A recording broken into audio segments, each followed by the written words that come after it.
Good morning. Good morning. How are you? Good. Are we the only ones here? Yeah, Sean messaged me and said he can't make it, and Jude's got school holidays, so she can't make it as well. So I'm like, okay, just you and me. I get your individual attention again. Cool. I like your hair. What have you done? It looks different. I had it straightened for a start because it's Yeah, not curly. Have you you've got a noticed? whole new look going. I don't know, but we'll see how long. Well, it certainly will last until I wash it because it'll just go curly again. But It looks anyway, awesome. I really like it. thank you. Yeah, I like it too this time. I'm not used to it straight for whatever reason, but today like yesterday I was like, I like this. Yeah. No, it's really good. Like, I don't think I've ever seen you with straightened hair, but it looks. No, I don't think you have either. Yeah, it looks like kind of suave. Slick. Oh, That no, is part of my whole new impression, slick. that's it. You got a new look going on for the new financial year. Now the kids are in the background, so ignore them. Oh, no, that's all right. All good. So let me just. How are you? You've been good. Just been busy with getting things ready for the book launch. Yeah. Do you need crew for Oakley?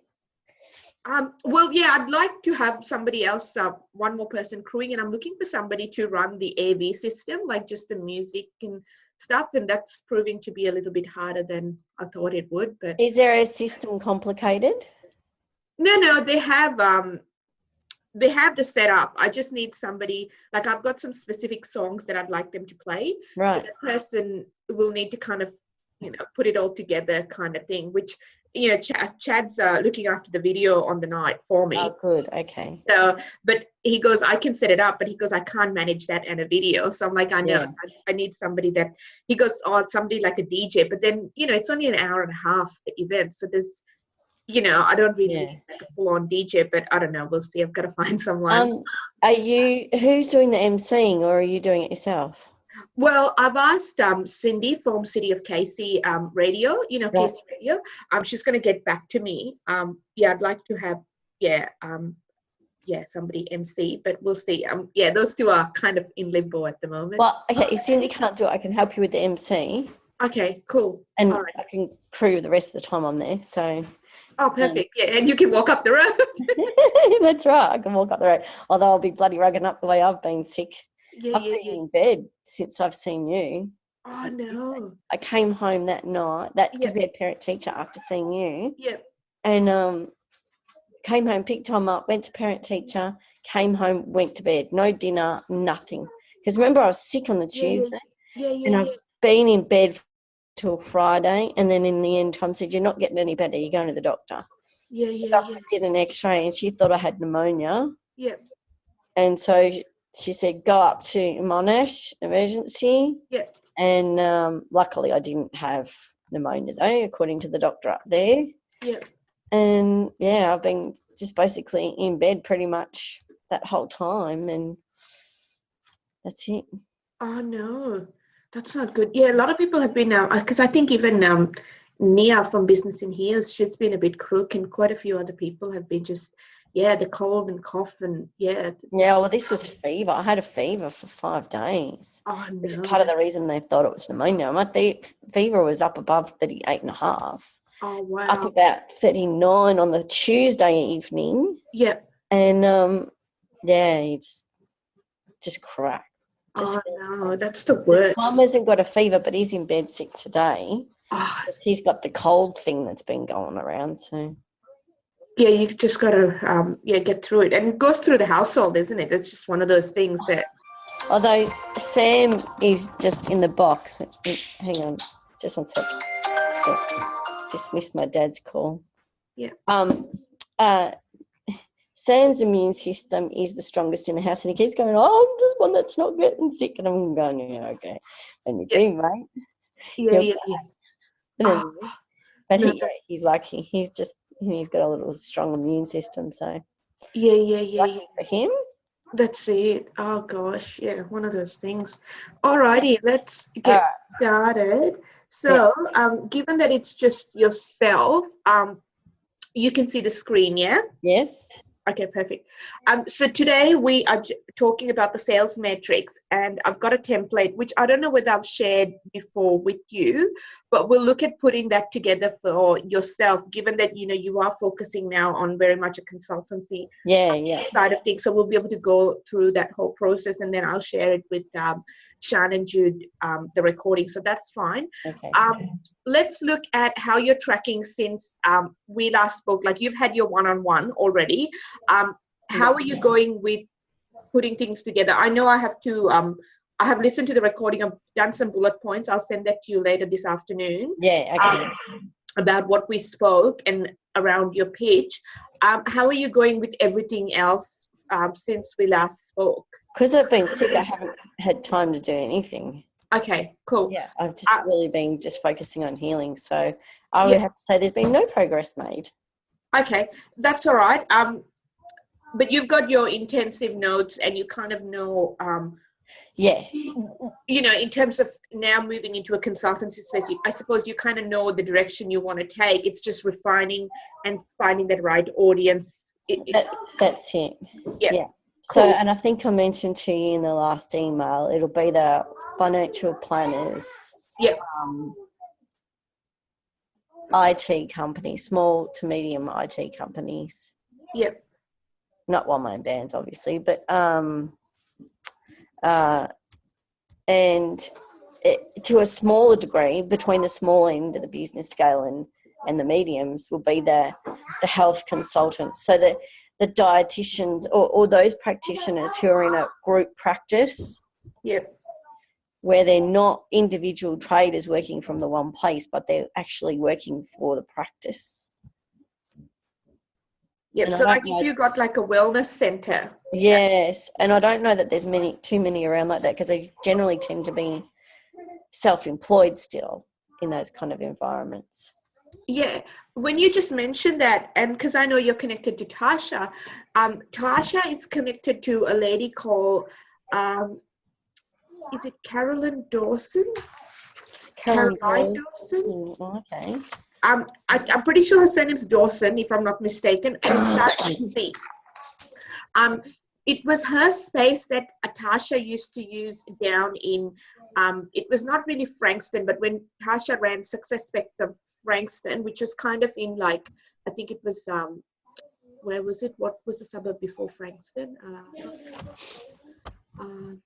I'm trying to think. But if you ask Tasha who this person is, Tasha will know. Say, Samantha mentioned her name might be, I think it's Caroline Dawson. Carolyn. I'll have a look. It might be Carolyn Dawson. But I'll put it on my list so I can, because I'm with her on LinkedIn. I don't think I'm Facebook friends with her, but I'm on LinkedIn. So she runs a wellness center, which is kind of on a main street just before Frankston. It's a suburb just before Frankston. And that's where Tasha used to run the Frankston meetings when it was Success Factor. And this is going back like a year and a half ago. Yeah, and this lady used to rent it out to different practitioners that wanted to use it for different, like the dietitians, the massage therapists. Yeah, so they're again self-employed. I think it will work better when they're part of a practice and the practice pays them rather than clients pay them, because then they're all working to the same purpose and end. Do you know what I'm saying? Yeah. And they have to all adopt the same practices, the same procedures. Yeah. Okay, because then I'm just trying to think. That's the difference. I think that's too many organisations like that at that size, you know, where they've got 6 or so practitioners. I'm wondering whether in Magnificent Women, that lady Damayanti, whether her practice in Ashburton, Damayanti. I can't say I know her. You if you saw her, you'd recognize her. She's Damayanti Belmore. I'll have a look at the MWBN Facebook group. Yep. Okay. I'm just trying to let me give you her actuals.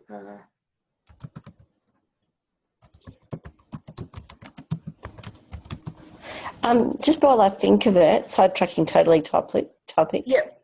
Yep. Have you been having strange occurrences this week? Strange occurrences? No. Dreams and memories and wacky things, kind of wacky thoughts or whatever occurring? No, why? I just wondered. Okay. No. This part of your opening up, wonder if that's happening for you, but that's cool. No, nothing yet. I'll keep you posted when I see you at Bob Club on Tuesday. Actually, I won't be coming to Bob Club on Tuesday. School holidays. Can't do it. Okay. Okay, so Damayanti's a name. Did you find it or do you need me to spell it out for you? No, I'm just looking in there now, actually. So her name is Damyanti, so Damayanti, and it's Bilmore, and the surname's Bilimoria. So she has a practice in Ashburton. Now, I don't know whether she has employed the people that offer the services, or I don't know whether it's where she leases out rooms. I'm not sure, but it might be something for you to explore. All right. And she's very well connected in the health and well-being sector, because she's been running that practice, I think, for about maybe 15 years or so. Okay. But yeah, she's an actual member of Magnificent Women. And she's, I'm pretty sure it's in Ashburton, if I'm not mistaken. All right, let me just spell it in and make sure I spell it right. Dyemanthi.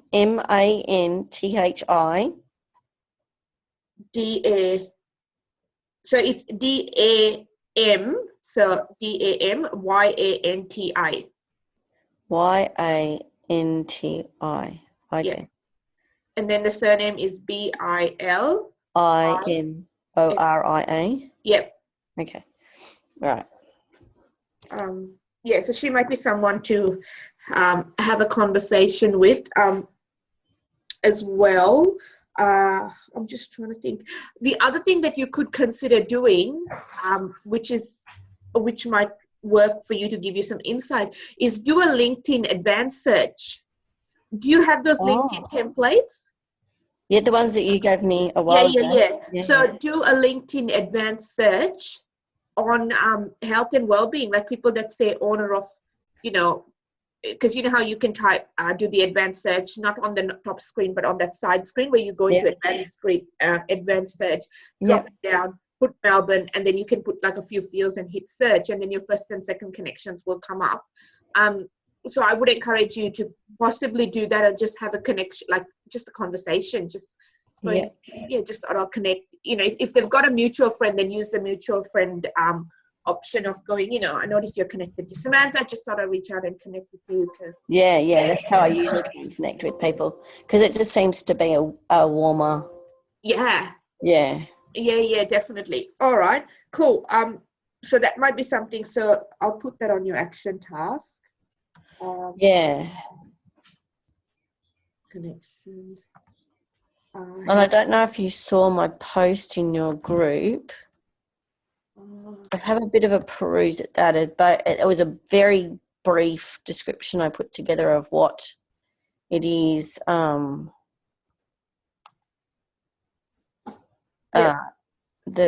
I'm offering, and not without going into the benefits, but just some of the outcomes that are reached. Yep.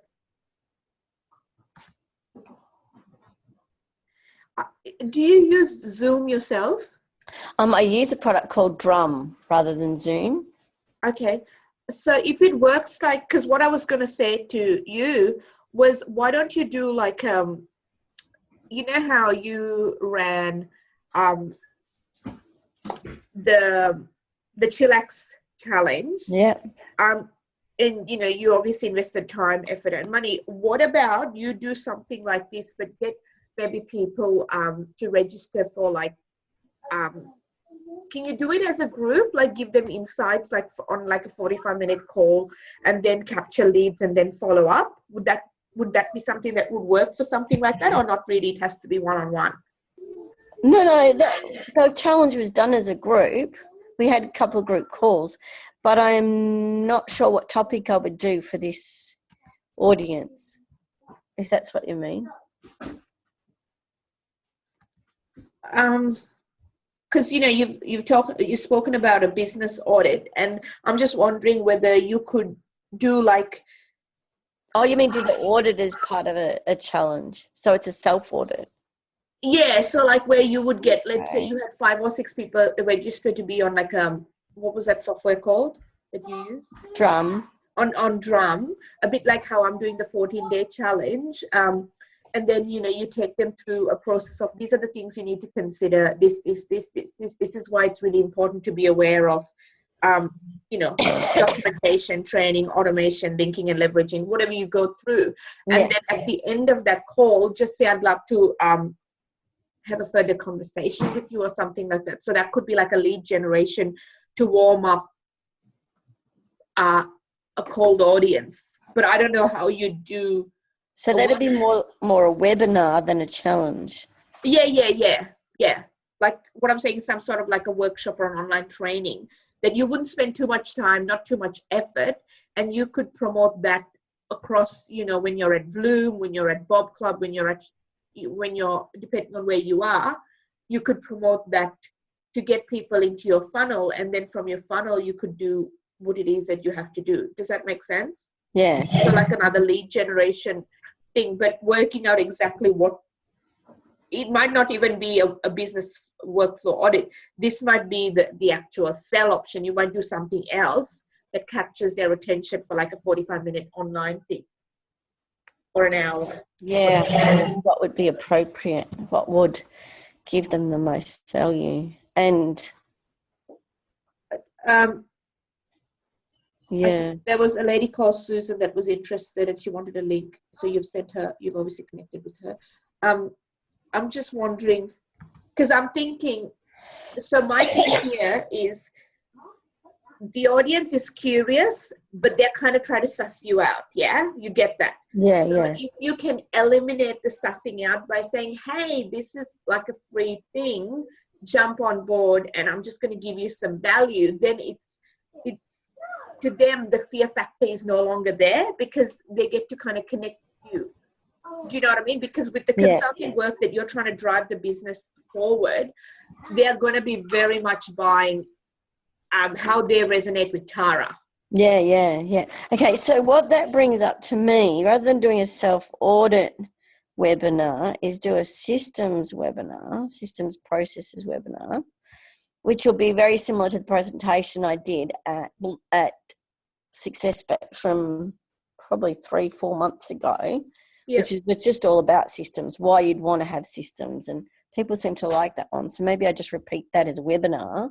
Just repeat that as a webinar. Like I wouldn't suggest you create new content, new offers. No.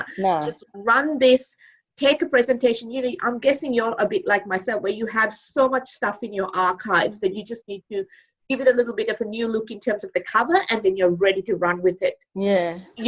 So I would encourage you to do that. Do it for an hour, but promote that to all your audience that is not on your database, if that makes sense, because you're trying to build a fresh new database. So at Bob Club, at Bloom, obviously Bloom has a massive audience now, and you're going to be leading the meeting. So going to have that massive, fresh new face as the leader, but also what you can do for businesses. So I would say run that, get them onto your database, and at the end, then you pitch this business workflow audit. And then from there, you have, depending on how you have assessed them, then it would be either this or option this or option this, and then just pitch that kind of thing. Yeah, okay, so getting that funnel clear, I think, is really important. Okay, I like the idea of the webinar, just get that funnel clear. So, and the webinar I can do as an in-person, when I do the first, I think it's going to be August, the first Bloom Hampton group, I'll do the same thing, the same topic. Yep. And the Bloom audience, they do like a masterclass. So which means you will be able to then use the systems process again into a lead into the masterclass to get them exactly. on. When you do the masterclass, you wouldn't then get them onto the webinar, because then that would be too many free things. You'd give them from the masterclass the option to come on board for the business audit. Does that make sense? Well, why not just even do the masterclass as a live version of the webinar, film it, and then I can just use that as the webinar in future. Yeah, you could. Yeah, definitely. And then it saves me the effort of necessarily having to do it live. I can just put it on Evergreen. Yep. And because it'll be interactive to some degree, it's probably going to come across better anyway.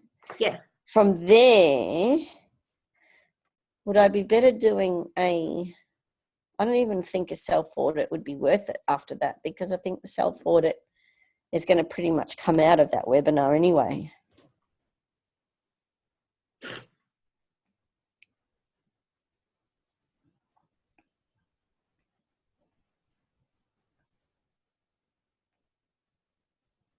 But what maybe what I can do, and tell me if you think this is a different way to, if there's a better way to go. Maybe I can do this self-audit as a questionnaire on my website to capture their details. Yeah. And then from there, I just go into offering their 3-day consults. Nah, because that's a high ticket item to a cold lead you've not had a conversation with.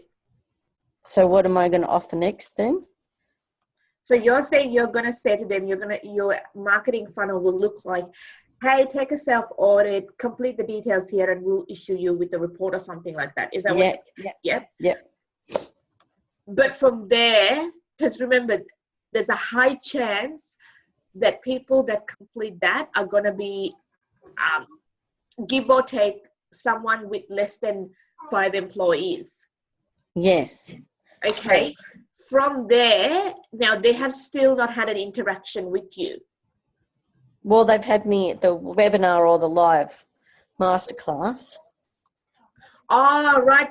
So you're okay. So the questionnaire online is only to capture their details, to put them, and I'm happy to get their business cards, but it's better if they, self-nominate. So here's a little bit of insight. I did a masterclass at Bloom. Yep. And out of that, I generated. Sorry, out of that what? So I did the masterclass. I'm trying to think how many people were at Bloom, that meeting. So that was a second Bloom meeting.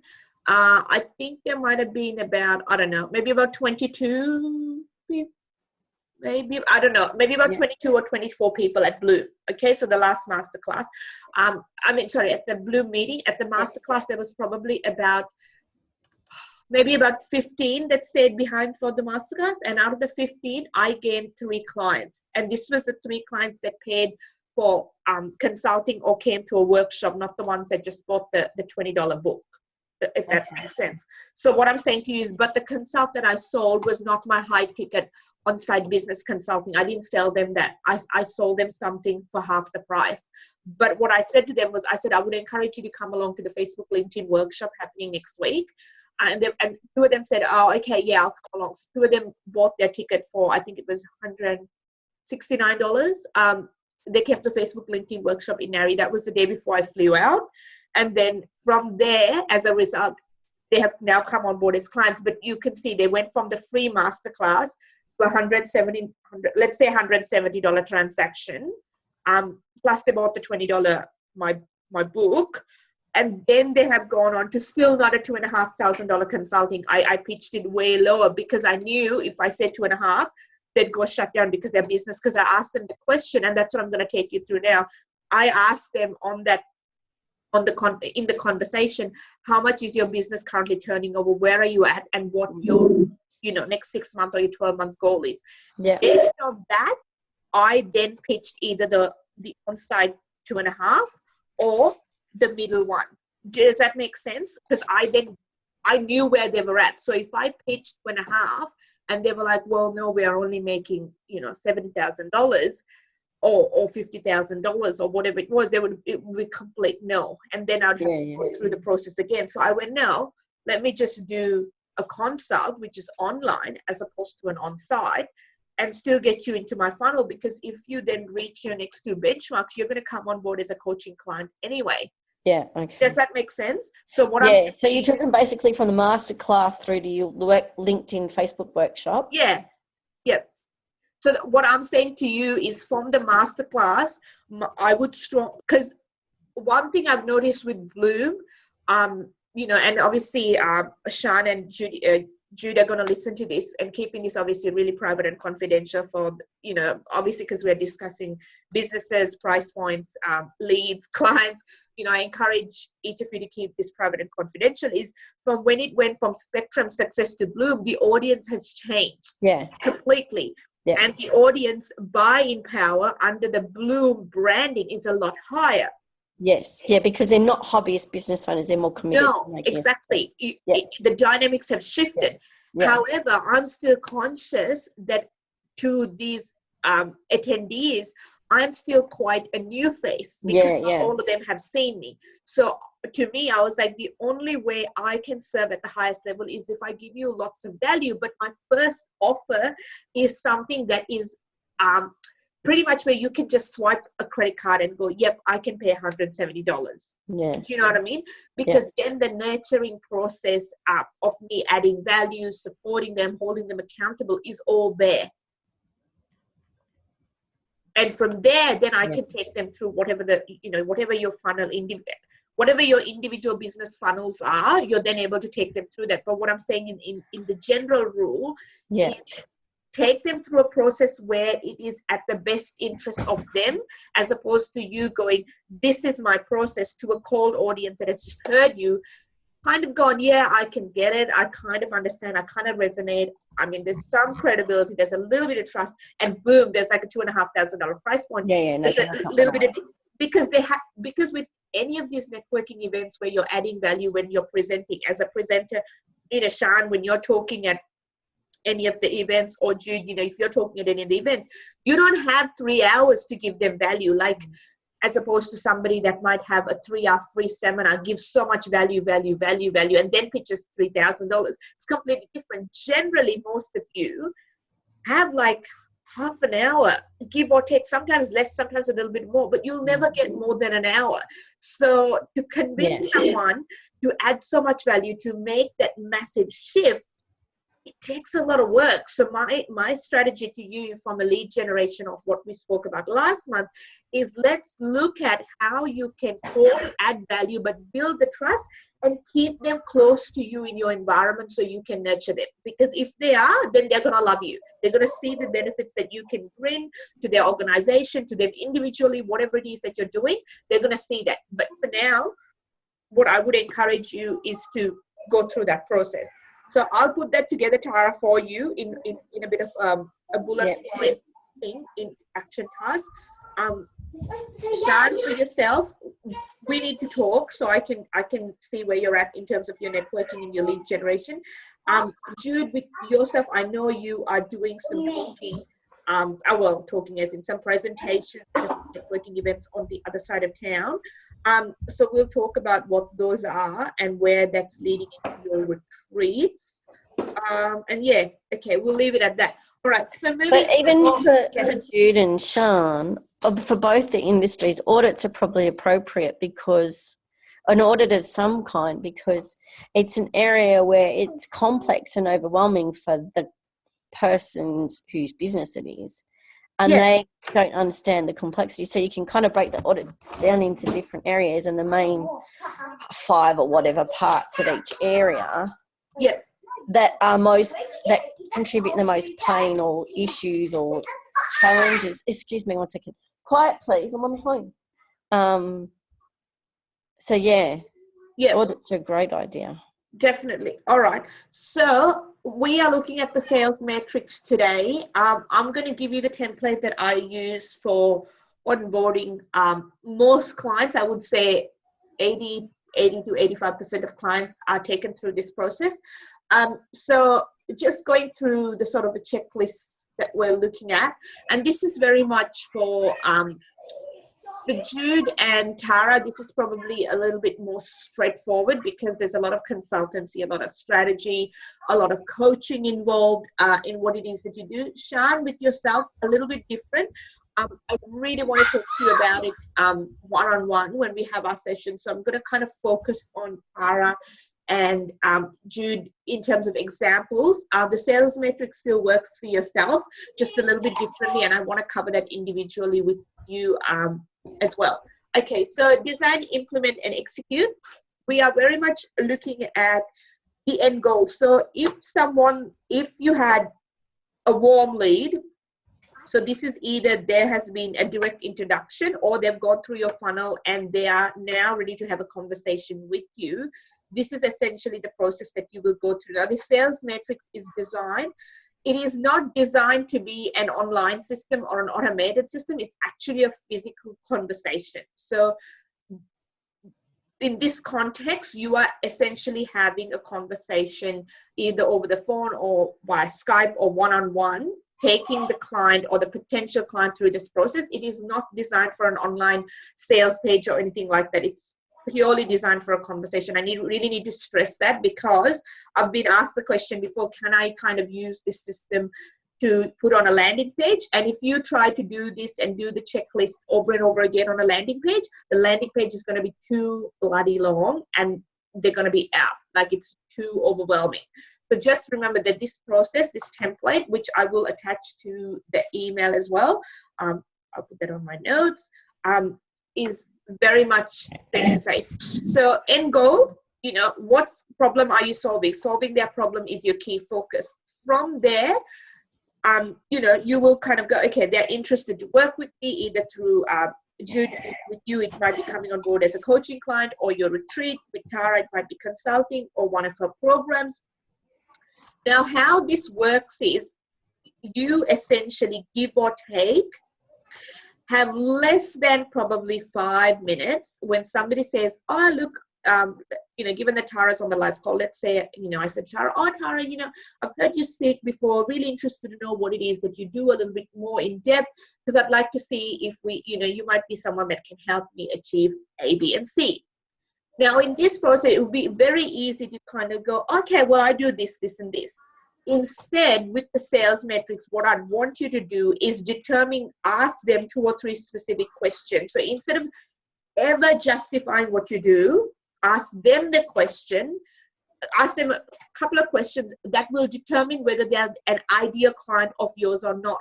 The reason I say that is because there is no point you wasting 20 minutes of your time talking about the difference that you can make, giving their hand, supporting them, if they're going to be one of those people that are just going to be a tire kicker that's going to come back with no, or I'm not sure, I've got to have a think about it, I've got to talk to my husband, I've got to talk to my wife, I've got to talk to my business partner, all that.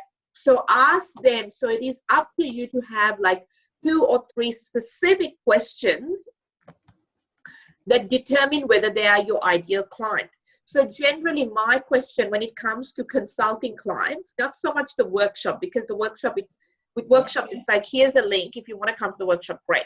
With the coaching and consulting clients, very much, especially businesses that I'm trying to work with on site, my first thing is, if they ask me, oh, I would love to know more about what it is that you do, I will say, so where are you at in business in terms of, you mentioned, you're looking for some support. Where are you currently at? What's working, what's not working? I'd love to know more so I can tell you whether we can work together. So they're like, oh, okay, because you don't ever justify why you are good enough, because you kind of want to position yourself, and this is not from like an ego perspective, but it's, you are the prize. You are the one that's going to go in and make a difference. You're the one that's going to give them a solution to their problem. So it's not about you justifying how amazing your product or service is you are trying to understand firsthand what is their problem, because if their problem, it's so easy for people to go, oh, I think this is my problem. Like, I've had so many times people come to me and go, I have a lead generation problem. I'd really love to know how you can help me. 5 minutes into the conversation, they don't have a lead generation problem. They've got plenty of leads. They just don't know how to bloody nurture them. So they don't need to spend any more money on advertising. They actually need an actual marketing campaign and a sales process set up. And they're like, oh. So it would have been very easy for me to go, oh, I can have one of our team members look after your lead generation and try to sell them that package, which will do no good, because they are not going to make money because they're getting leads, but they're not following through, if that makes sense. So I would say you need to have 2 or 3 really specific questions that ask them, where are you at currently at business? What is your biggest challenge, that kind of intrigued you to find out more about what it is that I can do for your organization or for your business. Okay. From there, depending on what those answers are in your mind, you're mentally ticking, is this an ideal client or this is not? If they're an ideal client, then you will look at, taking them through this sales process of seeing whether you can actually add value in specific areas that they need. Okay, now the process goes, I'm going to swap the screen to this template. Now, some of you might have seen this template when I've actually had phone conversations. I know, Sean, you've probably seen this for sure, because I remember filling this through when we had a one-on-one. Jude, I think we might have done this as well. I don't know whether we did this, Tara, with yourself, but essentially. No, but we showed me before though. Yeah. So, okay, so let's look at this. So when I get on the phone, whether that's on the phone or in person, I kind of go, okay, name, website, business name, fill those basic details in. And then I've got at the bottom, you can see additional notes, goals, ideal outcomes, and current revenue. When I'm dealing with a client that is looking for consulting or coaching, which applies to Tara and Jude, you want to know where they're at. Sean, this is a little bit different for you. I'm going to go through that with you when I see you, a little bit different. So depending on how your client, I suppose, assesses their business success, they might assess it, the results based on financial outcomes or on actually gaining time back or on other goals. So when you are asking them before you get them on board as a client, you want to know what it is that they are going to measure at the end of 3 months or 6 months or 12 months with you. So you want to ask them that up front. So just out of curiosity, Tara, if we were to work together and, in 3 months you were to achieve specific things, what would they be? How would you measure that you have gained whatever it is? And then you might say, Tara, ideally for me, it would be increasing my revenue by $10,000. Okay, so additional $10,000 to what it is that you're currently doing. And you might say, yes. So in my goals or ideal outcomes, I will say increase financial revenue by $10,000. Client is currently turning over X amount. So, okay, you're turning over that and you want to increase it by 10,000. Yeah. Right. Is that the only way you are going to measure? Well, yeah, and maybe, gaining a bit of time back. Oh, okay. So when you say time back, how many hours are you trying? What looks ideal to you? Well, I'd like to not be able to work on the weekends. Okay, so you need a bit more systems and processes to give you that you're working Monday to Friday as opposed to Saturday and Sunday. Yeah. Okay, and what's the time frame on that? Ideally, I'd want that probably within 3 months, and then that will have a flow-on effect with it. Okay, cool. So now I'm clear as to what you are looking at visually and mentally and emotionally that is actually a successful outcome. Does that make sense? So you kind of know what their goals and their ideal outcome is. You know their current revenue. And then if you need any additional notes, you've got a part to put additional notes. Now, after you've kind of worked that out a little bit, then you start to talk about, okay, so tell me, I know we've had a conversation before where you mentioned, you're really struggling with this, you want some support, you're looking for a handheld experience or whatever it is that they've said to you. You start listing all their issues. And if they mention things that you think are like things that they're suggesting they've heard people say to them before, you'd write them down, on that same side in that column. So just, on there, but you're going to write it down as just suggestions that the client has mentioned. So ideally, in a sales matrix conversation, you want to have at least 5 to 7 issues that the client is having. Anything less than that means you have not asked enough questions. Now, one of the things I know I remember very specifically is with Sean, I asked you, so what else? What else? What else? And then I remember through that, Sean, you're not here to justify, and I'm kind of going, okay, I'll reveal it. I remember we worked out that your website was the biggest issue, because when we first spoke, we said it was a lead generation, this is where we're at. But the more I asked you questions, if you recall, then somewhere down this process, I actually wrote, website is not live, no content for website, time poor, need to outsource, needs to be budget friendly. These were all issues that Sean had when we had that conversation. So what I'm saying to you is it would be easy to go, okay, it was just lead generation, but to generate leads, he either needs a landing page or a website. And now he's saying he's got 3 big issues around. He doesn't have time to put the website together. He needs to be budget friendly, and he doesn't even know where to get started. So those are 3 big issues around website, if that makes sense. So when you are talking to the client, you want to be filling 5 to 7, even more. I've had times where I've probably had like 15 things on there. Okay, now once you go through this, then you recheck. So then, and then if at the end of the conversation, Shan goes, no, that's pretty much it. Okay, so Shan, let me just recap. So you mentioned you had issue A, issue B, issue C, D, E, F, G. Is that correct? Do you think that there's anything more? We might have missed anything.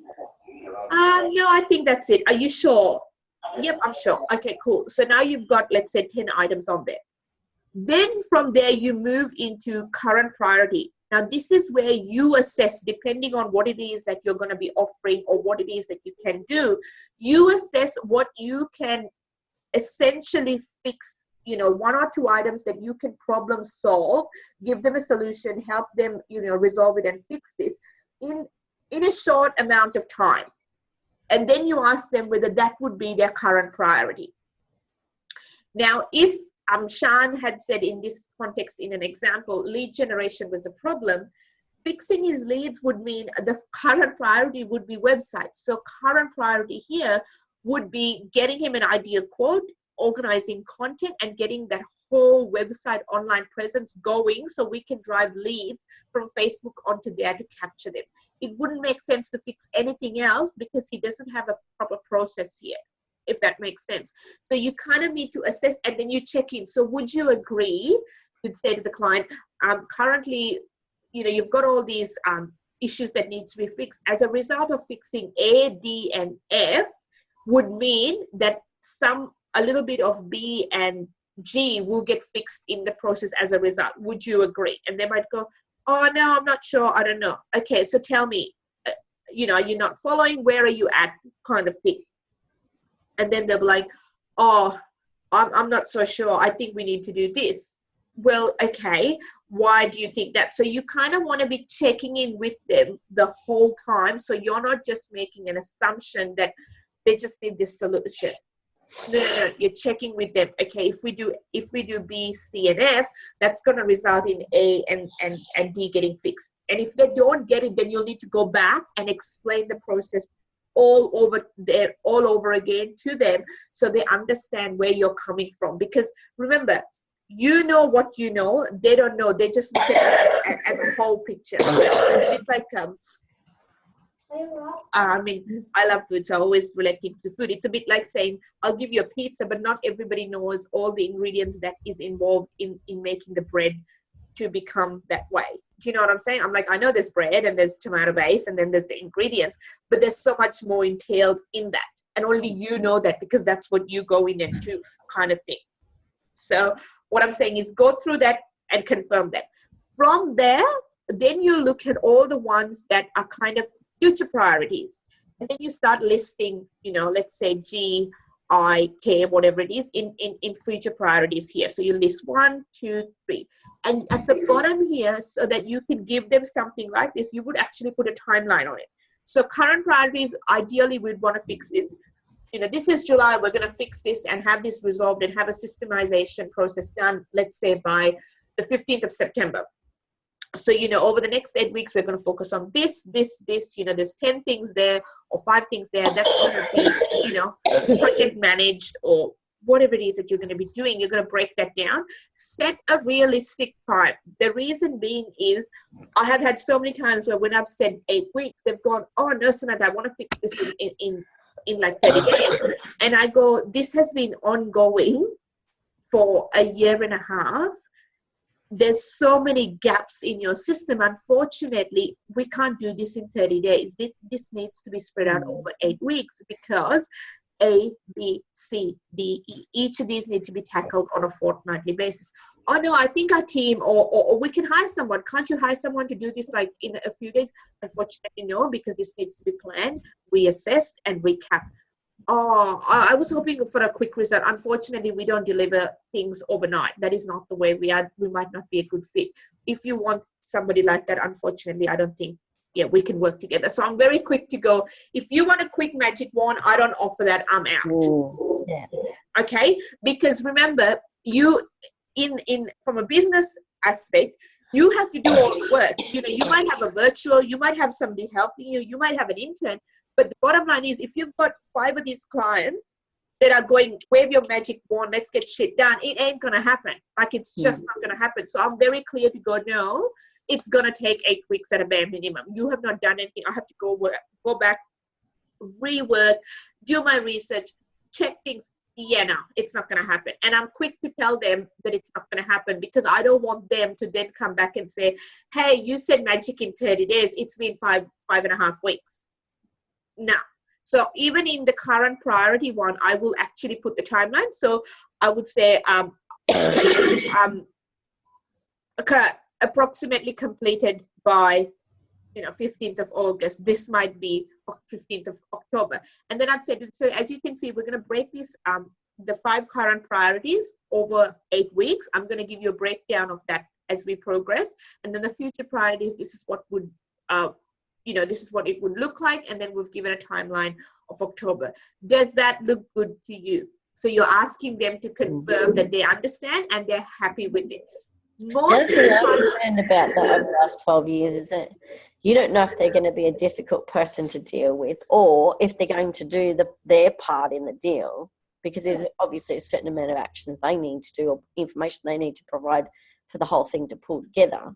Yeah, definitely.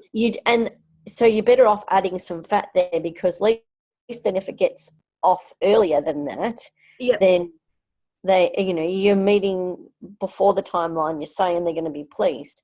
Yeah. Because often people over expect what they can achieve on their side in the timeline as well. Yeah, definitely. Exactly. So yeah, put those in depending on what your processes are and how you work. Throw that into the mix, put some additional information and go with that. Now, before you go into solutions offered, this is where you kind of need to have that 1 or 2 questions at the back of your mind, or you can have it on the side. Like, it comes to me naturally because I've been doing this. I would then go, now, as you can see, we've mapped this out of what can be achieved over the next 8 to 12 weeks, as well as future priorities that, as a result of doing this, will result in making an impact for the future priorities. But given that, you've had all these issues, the level of urgency is for these current priorities. How committed are you to making the change? So that is my framework. How committed are you to making the change? Now, this question can go 2 ways. Sometimes people will respond. Generally, I would say about 60% would respond, and this is just being upfront, honest, and transparent. 60% goes, well, yeah, I definitely want to change this. It's just not been working, so yeah, I'm committed to changing. The other answer I generally get is, what are you exactly trying to sell me? The whole guard comes up and it goes, what are you trying to sell me? How much is this going to cost?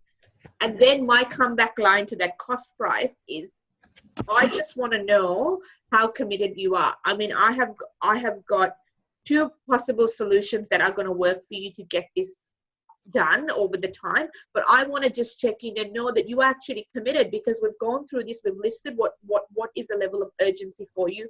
I want to know how committed you are, because I'm committed to helping you, but are you on the same page as me? So you're kind of showing them, well, you need to step up or else I'm going to walk, kind of thing. Now there, again, it can go 2 ways. Again, probably once you've said it like that, it could mean that somebody goes, oh, look, I really want to make the change, but it is somewhat dependent on price. So are you going to make a decision purely on price? You want to check that with them before you even pitch your price. Okay. So, and then be like, well, actually, yeah, I'm not sure. I've got to think about it. So let me recap. So you've said to me that you've got A, B, C, D, E, F, G, H, I, J, K issues. Your current priority from when we assessed it is, B, G, and F. As a result of resolving and, you know, coming up with solutions for these three will impact your future priorities, but also your future priorities can be resolved approximately with this time frame if we implement and execute what it is that I can do. Do you understand that? Can you see how that is going to help your business? Well, yeah, I can. I'm just not sure. You know, it could probably going to cost a lot of money, and I don't really have that money. So let me go back. You mentioned that your current revenue is X, Y, and Z. You want to add an additional $10,000. You want to improve this, and you're going to measure your outcomes based on gaining time back to do whatever it is that you want to do, as well as this. So where are you really at? Like, what's actually going on here? Because, you know, I have, as I mentioned to you before, I've got two possible options that we can work together, or two packages, or whatever it is that you want to say. But I want to know, are you committed? Like, are you actually looking to make a change? Generally, at this point, depending on their mindset and where they're at, they'll probably go, oh shit, yeah, okay, I think I am. And that's when you say to you, look, what we offer is this, this, and this. Now, remember, you have currently got in front of you their current priorities. So no matter what your package is, no matter what your retreat is, no matter what your service is, you will frame the words based on what their current priority is.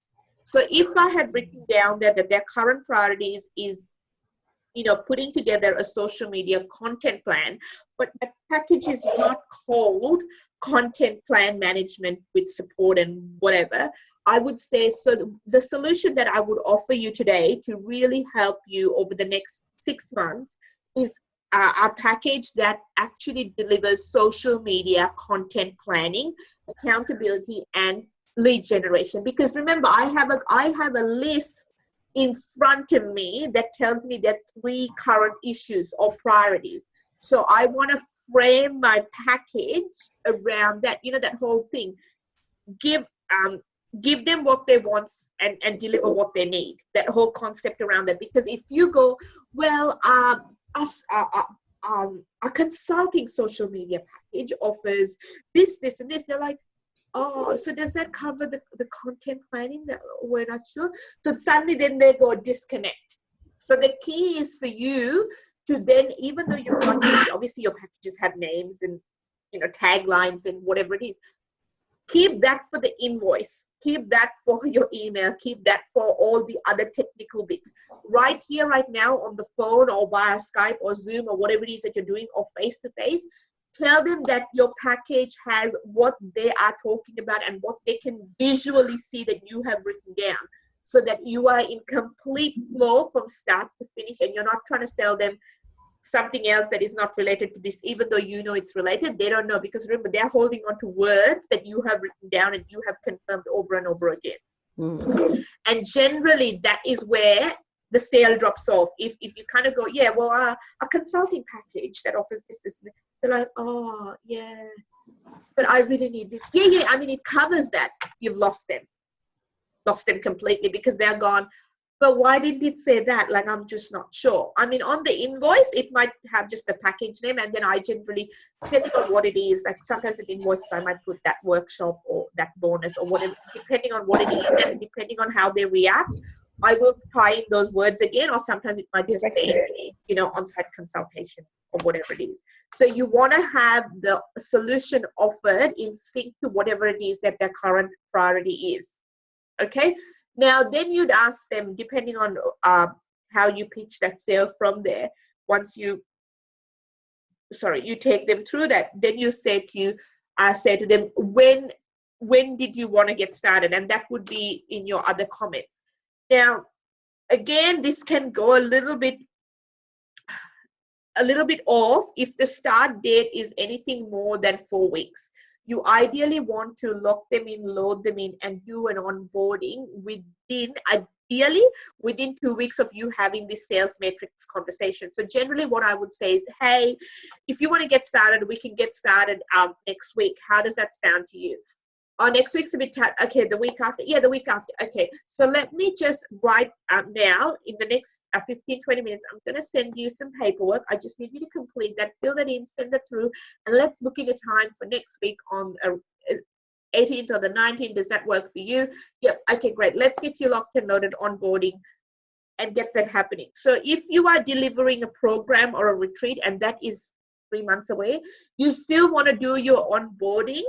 My recommendation to you from a lot of testing and measuring, and especially with working with a lot of coaches, is get them through that onboarding process ideally within 14 days. Because remember, they're still in that, oh my God, it's going to make a massive difference. Oh my God, I'm going to see a change. Oh my gosh, it's going to do this. So you want to actually support that and nurture that, because that's going to actually mentally and emotionally drive them to do the work that you're going to ask them to do to get the results that they want. Okay, if they say, oh, I think I'm going to go on, I mean, it was great to chat to you. I definitely want to come on board. I'm going on a holiday, so we'll get started when I come back. Yeah, okay, I understand that you're going on holiday. So what I would encourage you to do then is just to make sure that, you know, you are committed, as you say, because, you know, I value my time and I value yours. And I just want to make sure that, you know, I have locked in a space for you. How about you complete the paperwork and just pay a deposit of like $200 or $300 or whatever it is in the next 24 hours. And then we can do the onboarding process when you come back. So you still want to get them on some level of onboarding done before they go away. Because if you leave it for a month, remember, you have gone through the whole sales matrix process and then you let them walk with no commitment. Does that make sense? Like, you just want to kind of see where they're at, because if they're just trying to suss you out, you need to be picking up that when it comes to that conversation where you say, how committed are you into making these changes? If you let the whole conversation go on the holidays and everything, and then you're like, oh, okay, well, I'll talk to you in a month, there's a high chance that it's probably not going to happen. And when I say high, probably there's a good, like, 70-80% chance it's not going to happen, because they might have then throughout the next few weeks, crossed other people's paths, other things might have happened. They kind of go, oh yeah, that's cool. Yeah. So it's really, really crucial that you kind of check in with them, but get them on, go through the onboarding process within the 14 days. Yeah. Okay. Yep. Now, what if you've onboarded, you've started within that time frame, and then for whatever reason, which usually comes down to money on their side, cash flow on their side, they are committed mentally, but they can't follow through financially, or they pull back because they financially know there's cash flow issues? Okay, so could they pay you fortnightly if that happens, or would you give them a fortnightly? Yeah, say you give them that option, they say, no, I just can't do anything. And you've already reduced the payment amount per frequency and just extended the time frame. Yeah. Per se. Yeah. But usually they feel very uncomfortable because they know they've got cash flow issues. Okay, so which, as you and I know, comes down to addressing stuff that's going on here, but yeah. Okay, so what I would encourage you, if you think, okay, so let's go back a few steps. If you think that could potentially happen, Tara, or even this applies to Jude, because of your retreats, I think you give them 4 or 6 month payment plans. What I would encourage you to do is, how you ask them, if they're in business, what their current revenue is. I would then extend the question to say, just so you're aware, or just so I understand where you're at, are you committed? If we could work together and I was able to provide you a solution and your ideal outcome, would there be any challenges or any issues that might come up that I should be aware of? And they might go, oh, no. Okay. The reason I ask is sometimes when, things change and, clients sometimes, need to take a holiday, then, priorities change a little bit. You won't really mention the physical cash flow thing. You'd mention other things. You'd say, I just want to know that you're going to be committed for the 6 month period. if we were to work together for 6 months, you'd be committed and you'd be able to commit to the financial requirements that would come with the package. If we were to work together, I just want to make sure, because, I know that, sometimes priorities change and we can get a little bit distracted with other things that might, take a level of urgency. But I just want to know, has there been times previously where there has been, you've jumped on board on something and then you've been challenged a little bit. I just want to be aware, just so we can I understand where you're coming from. And then they kind of go, oh, well, sometimes, I do these programs and then I get a little bit, like it just takes forever, and, I get a bit distracted, and sometimes it just doesn't kind of work for me. Okay, so you've had experience in the past where things have not worked out.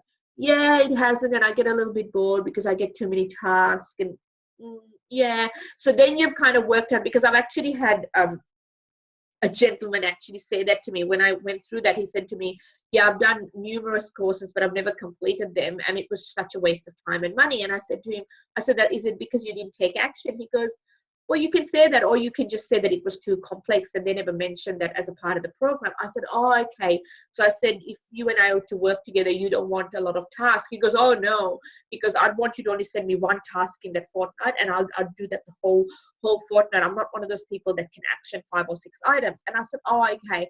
I said, well, depending on what it is that, you will need, you probably would need to do 1 or 2 actions in a fortnight. He goes, oh, well, I don't know. I'm just not sure. So then in my head, I went, well, if he and I to work together, he and I would need to work for more than 6 months, because I'm going to have to send him 1 task a fortnight, because this guy's told me he thinks other programs are crap because of that. Do you know what I mean? So you kind of need to tweak the process a tad bit depending on how you are finding the conversation is progressing.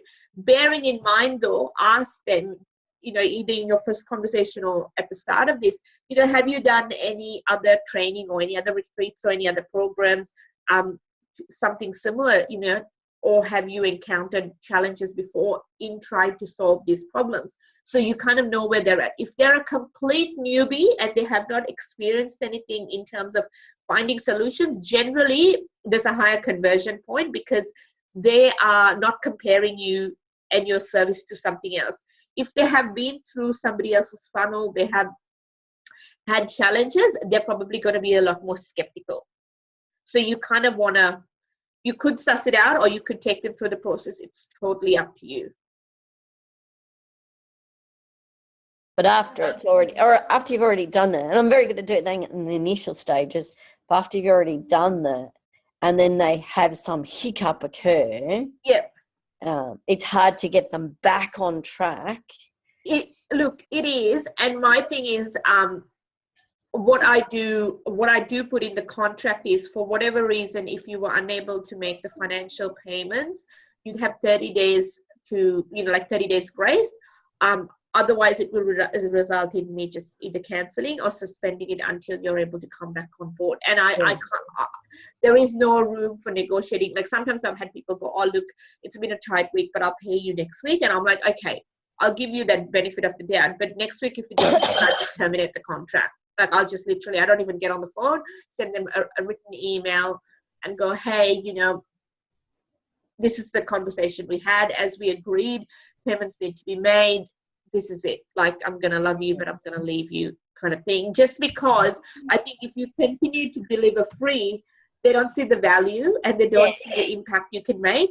And as much as, it can be really mean to pull the plug on somebody that really needs your support, I think I don't deliver free. I'll hold off. And what I've done a number of times is, not that I like doing it, but okay, you've hit 3 months overdue or 2 months overdue or whatever the agreement says. Yep. Pausing sessions until you're ready to get back on board. But it's the getting them back on board when they have a really high commitment to achieve their goals, but other stuff gets in the way of them doing it. Yeah. Look, most of the time, if somebody has they can't make the financial payments and I have to let them go, I kind of actually let them go somewhat completely, because I have kind of assessed as, if it is an ongoing process of this occurring, this is probably going to show up over and over again, and I'm going to try and get them back. Like, you know, I'm kind of go run free, and then I'm like, come back, let me love you again. Like, it's just, oh my God, I need to onboard again. And I'm like, it's just, it's too much work.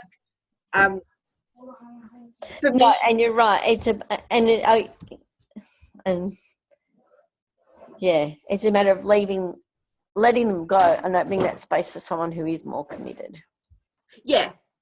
And I would definitely, Tara, I wouldn't let them go over 4 weeks not paid. Like, if they have gone 6 weeks, I would stop. Like, there is no ifs and buts. I would be like, I don't even let them go that far. It's like 4 weeks, that's it. Yeah, because I think generally 4 weeks is a good grace period, because if they're trying to catch up on some payments and cash flow, 4 weeks is like a good time frame. But anything more, I think then they kind of go, oh, okay, I'm going to avoid you. I'm going to like not get back to you, you know, that little thing. So I'm like, I'm just gonna send you a formal email, reattach the contract that you signed, and say, hey, as outlined in page 3, this is well overdue, and it seems like whatever it is, and therefore this is to wish to advise you that the coaching or the consulting program has now been terminated as of this date, and just let it be. And if they're in their mailing, if they're on your mailing list, they're going to continue to get nurtured with other stuff anyway. So if they want to come back, they can come back on a different scale. I have had clients that have disappeared like that, and then about 6 months later they come, you know, back on with something else. I personally won't go through the sales matrix or the onboarding or pitch to them anything like that. Generally with them, I would generally offer them consulting where they pay and they be on the session, they pay, they be on the session. So rather than put them on a coaching program, on a consulting program, I kind of go, well, if you need these issues, let's do a one-on-one session just for this month to see what issues need to be fixed. And that would be X amount of dollars, and that would need to be paid 3 days before the session, or as the session won't go through, because I don't want to put them on a retainer again, because I know all sorts of other stuff goes on, and I don't give them any bonuses. I don't give them unlimited email support. It's pretty much show up on the call or show up physically. Let's go through the stuff that and you've paid me. So I'm conscious about that, because, you know, 6 months ago, they couldn't sustain a retainer. So I would not consider a retainer for them ever again, you know, kind of thing. Yeah. Cool. All right. So what needs to happen as we wrap up today's call? So for Sean and Jude, I'll send you some ideas. Tara, for you, it would be, you've got a bit of work to do with what's currently on your plate anyway, given that, you know, you're still recovering from being a bit crook. So for you, Tara, it would be looking at your funnel again. You know, I'll send you the sales process, the Word document, so you can fix it up and use it to your benefit. And then I'll check in with all of you in 2 weeks. Sean specifically, really want to talk to you. Hopefully we can catch up in the next 2 weeks. If you have got any questions, just reach out and ask me, and yeah, I'll respond to that. But other than that, I will send you your action task emails later today. Any questions from you, Tara? No, there's a couple of things I want to put together, which I will send you to review in the next week or so. Yep. And I'll have a bit more thought about the funnel for the low end of the market. But yeah, it's all good. Yeah. Okay, beautiful. All right, I shall let you go. Have an awesome day. Enjoy the rest of the school holidays. Yeah, you too. I will talk to you. Thank you. I will talk to you pretty soon. Okay, bye. All right then. Bye.